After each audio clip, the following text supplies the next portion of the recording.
Good evening, ladies and gentlemen, and welcome back to tonight's session of Ask Zak.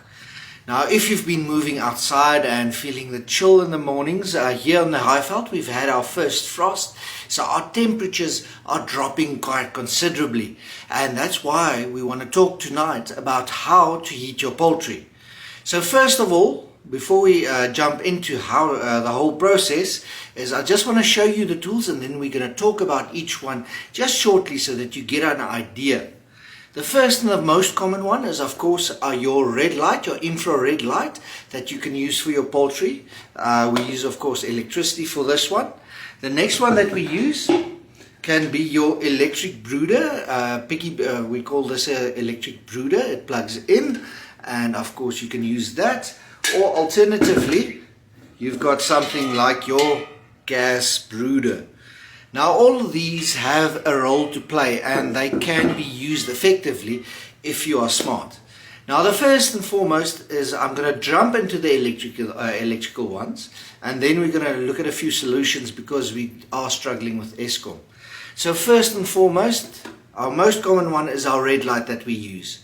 Now, with our red lights, we want them at least 1 meter from the ground, so it makes a wide arc of warm light. Remember, this is not a light. Think of it as a heater.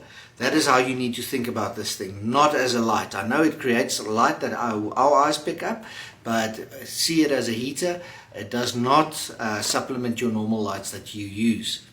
Now, another thing is, here in the Highveld areas where it is colder, we use usually 2 of these for every 100 birds.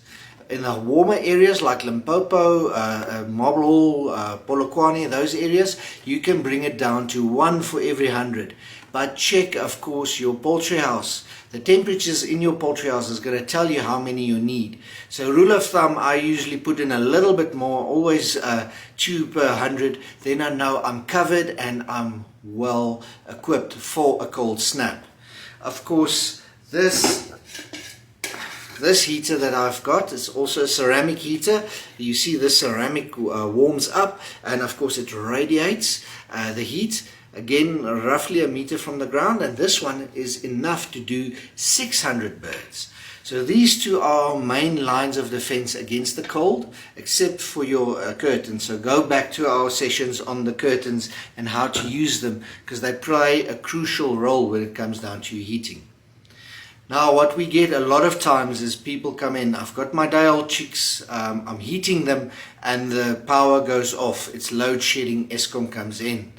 Always have a backup. That's why I showed you the gas heater. There are some farmers that run these gas heaters permanently, or you can use this as your backup system. So just check your schedule. If you've got young birds in the house and you need to heat them, and you know the power's going off, let's say at 8 tonight for a few hours, go switch it on so that this thing warms up and is ready when the power goes off. Remember, we need to supplement. When we get these up and downs temperatures with our poultry, it negatively influences their production. And just another quick note, something we see a little bit of is people making fire inside their poultry house. Please, guys, do not do it. The reason is your shavings are flammable. If we've seen a farm that burnt down because of open fires. And remember, the fires, they can create carbon monoxide. Now, carbon monoxide is highly poisonous to your animals. They are going to kill it. So open fire inside your poultry house, I would advise you stay as far away as possible of it. I would rather make it outside the house and maybe get the chimney to run through the house and heat it through that way. But please do not. You're going to run into fire problems. It's a definite fire hazard. And of course, the poisonous gases, the carbon monoxide, that can kill your animals. So if you need any more information about any of these products that I showed you, please pop into your nearest Alzu one-stop shop. The friendly staff there will be able to advise you to what you might need and maybe help you think of a solution. Remember, a boer maak 'n plan. We always have to think on our feet with the challenges that we are experiencing.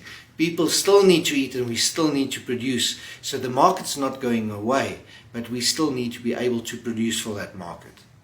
So up until next time, same place, have a good evening.